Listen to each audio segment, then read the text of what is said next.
Hey guys, it's Sid the Vintage Chick here, and welcome to a visual novel called But You Seem Fine. It's not really a novel per se, it's like a little over 30 minutes long. It is about a young girl who struggles with an invisible illness when her and her mother goes to different doctors to figure out what's wrong with her. Now this is for Mental Health Awareness Month. So let's get into it.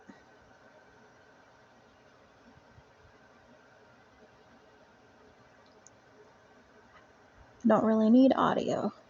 This visual novel is based on a true story, but it is not meant to substitute professional help, nor reflect the range of experiences surrounding invisible illnesses. Thank you.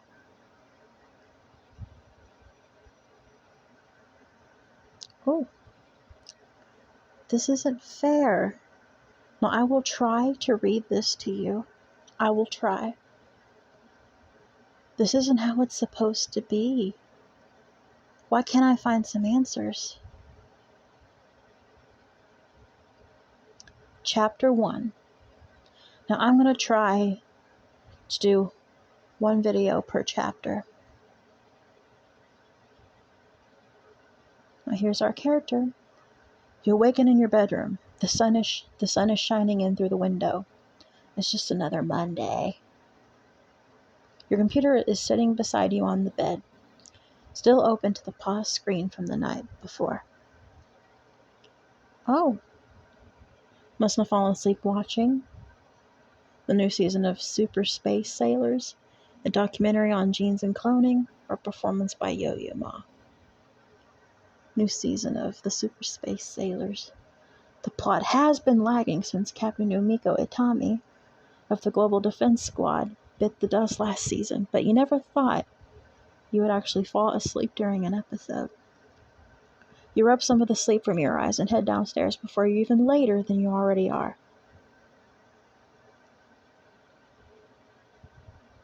There's her mama. Good morning, sweetie.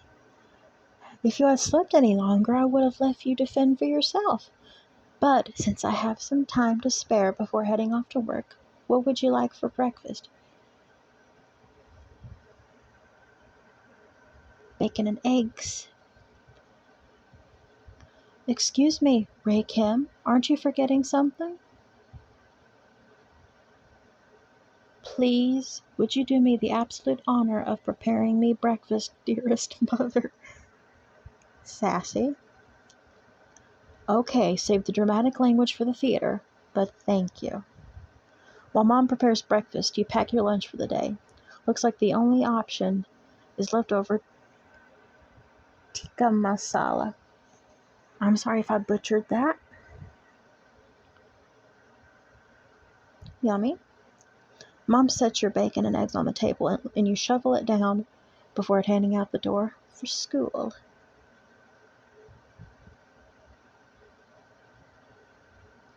You arrive at school in record time. Was it breakfast that made the difference? Mom always was a killer chef, and bacon and eggs has never failed you. You're lost in thought and heading towards your locker when you spot the one, the only Sadie. Discuss the latest episode. You start to ask if she's seen the latest episodes, but achoo!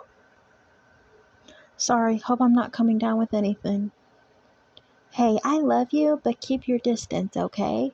I've got creative writing this afternoon, and if I don't finish my draft by Friday, my teacher is going to behead me. How medieval. Are you sure you don't want a big ol' hug? Sadie screeches and sprints down the hall, much to the annoyance of the hall monitor nearby. You chuckle to yourself and head into your first class of the day. Home sweet home, Mom and Dad won't be back from work for a couple hours. There's a lot to get done. It's always good to start with homework.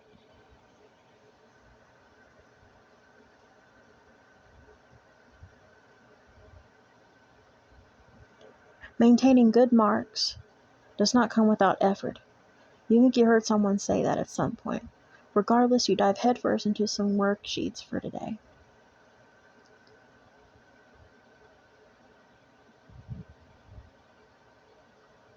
Practice cello. You're feeling artistic and musical. Plus, the swan from Carnival of the Animals has been stuck in your head since you heard it earlier in class. You pick up your bow and start playing.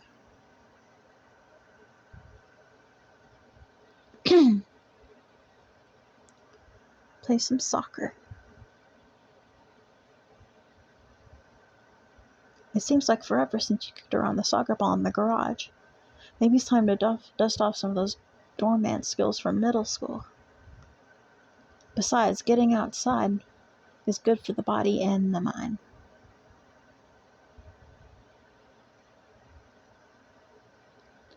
That's enough for one day. Your throat is starting to feel a bit scratchy. Maybe it's allergies. Either way, you better get some rest. You shuffle into bed and call it a night.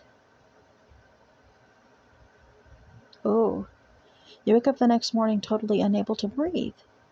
That is, until you open your mouth. Your nose is completely congested and you can barely make a croaking noise without your throat burning. Yup, I'm sick. This blows. Need to get some rest, baby doll. You let your eyelids close as you drift in and out of consciousness. You fall back asleep. Your eyelids get heavier and heavier. Slowly, you drift off. Turns out this cold hit you harder than normal, and recovery is taking longer than you're used to. You miss a full week of school while you're sick in bed, battling fever, congestion, and throat pain. 1 week later,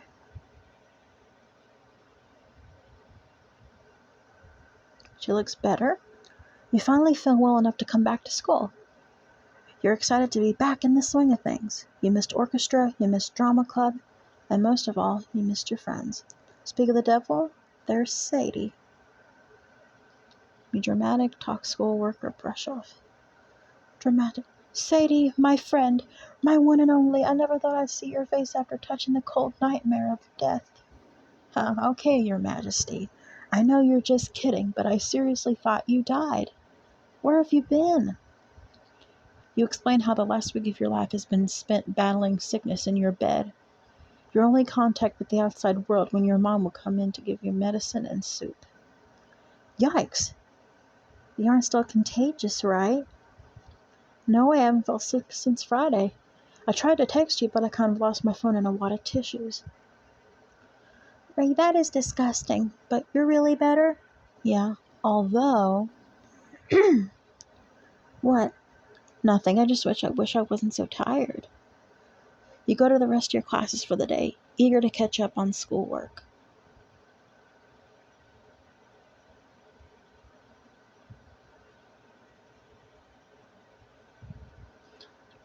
Work on writing with your bestie.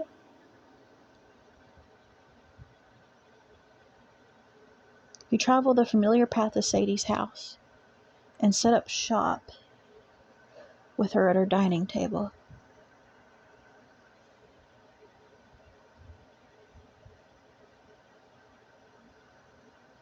You realize that if we wanted to, we could register to become an official club with the school. Why would we want to do that? Well, we could use the classroom for meetings and maybe get some money for snacks. Excuse me, what's wrong with my lovely home? And we have snacks right here. Stale Cheetos do not count. I like stale Cheetos. Whatever, more for me. Now help me come up with a name for this new character in my story. She's a teenage princess who is also an assassin, and her mark is her betrothed prince. Damn. I thought your story was about space ninjas. It is. Alright, how about...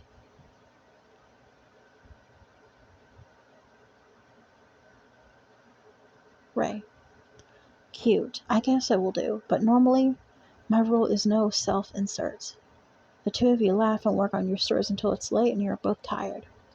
You thank Sadie's mom and head back home. Since when do you get so exhausted so easily?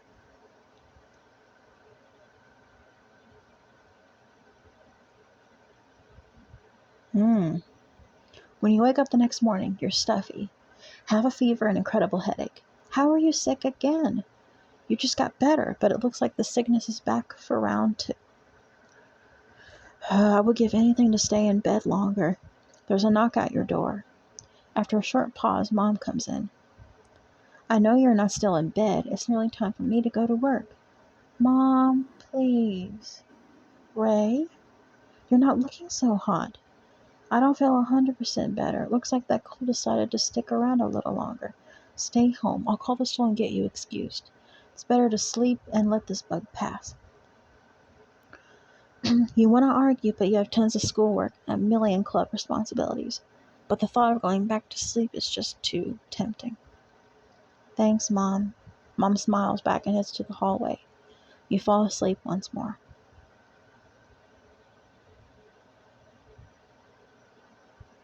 Morning again. The sun streams through the window, forcing you to shield your eyes. I'm heading off to work, but I leave some medicine on the nightstand. Feel better, sweetie. You grumble in response and fall back asleep as she leaves.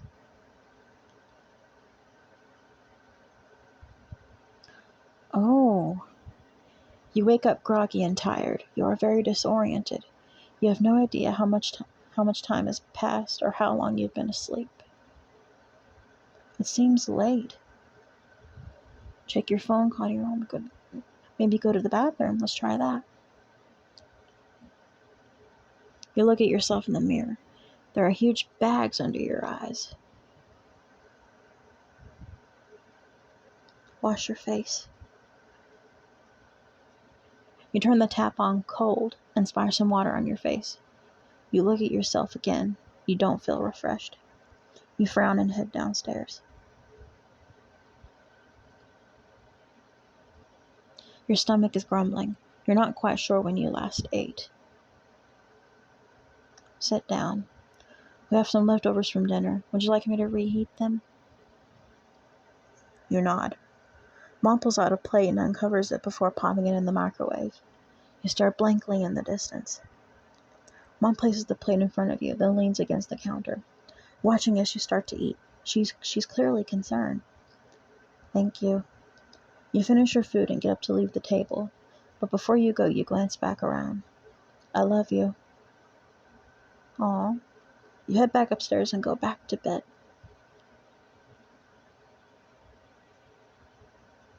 You wake up again. Some time has passed, but you don't know how much. Oh, get up is crossed. What happens if I... You roll your body to the edge of the bed, but anything more is just not possible.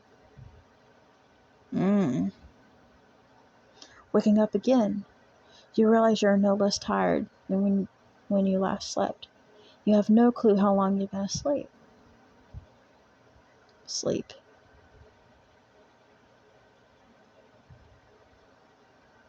You rub some of the sleep from your eyes. Mom is looking at you, worried. You frown. We're going to the doctor, sweetie. Time to get up.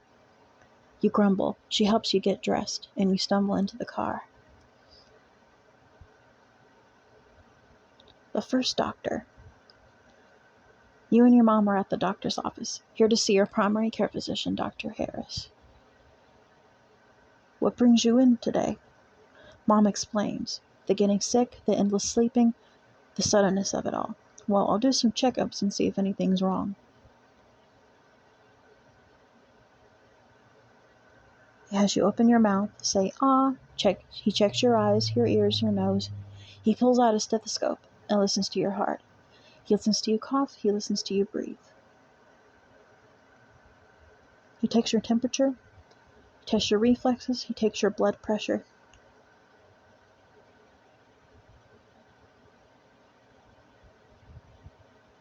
He sits back. Well, nothing seems to be wrong. You've shaken the bug completely, but you're in high school, aren't you? You're 14. Maybe this has something to do with your hormones. Maybe you're just depressed. You stare blankly. Mom frowns. She's not just depressed. There's something wrong. I've never seen her like this before. I know what she's normally like, and something's not right.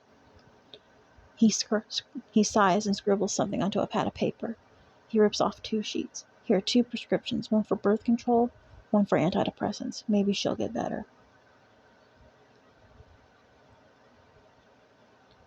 Did he seriously not believe me? I'm your mother. I know what I'm talking about. The nerve of that man. You say nothing, choosing to stare out the window. We're going to have to look somewhere else. You mumble in agreement, then nod off to sleep.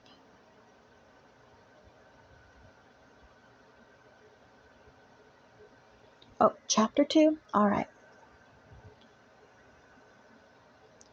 That's it for this part.